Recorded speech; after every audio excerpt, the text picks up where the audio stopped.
आपण को मने थिबो एभली एक फिल्म जार ना हेउची नायक, जेउठी अनिल कपूर को गोटे दिन पई मुख्यमंत्री करा जायथिला, जेउठी अमरेश पुरी कहिथिले कुह हेबो कि गोटे दिन पई मुख्यमंत्री। आपण को मने थिबो फिल्म रो एही कहानी, किंतु एही फिल्म रो कहानी एबे वास्तव रे सत हेबाकू जाउची। एहा हेबो उत्तराखंड रो रांची रे।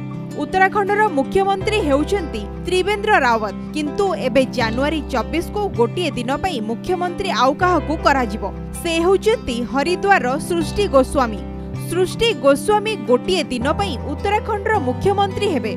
हरिद्वार रो सृष्टि गोस्वामी बालिका दिवस उपलक्षे जनवरी 24 तारिख रे गोटे दिन पई राज्य रो मुख्यमंत्री हेबे।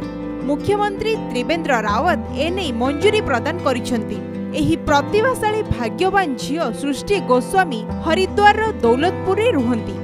सेठारे सीए बीएसएम पीजी कॉलेज रे बीएससी एग्रीकल्चर रो सप्तम सेमिस्टर रो छात्री।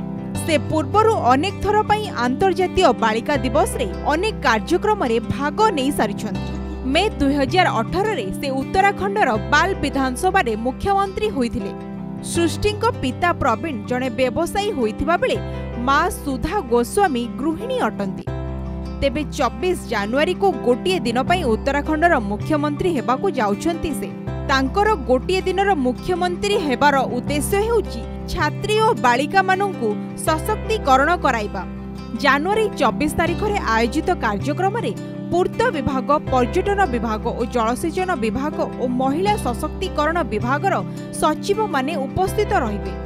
मुख्यमंत्री हेबा परे सृष्टि उत्तराखंड रे होइथिबा विकासमूलक कार्यर समीक्षा करिवे उपस्थित अधिकारी मानक सामने रे। कार्यक्रम रे उपस्थित रहिबा समस्त विभागीय अधिकारी माने सृष्टि को योजना को नै 5 मिनिट रे एक रिपोर्ट बा अभिभाषण देबे। Bureau report, Konark news.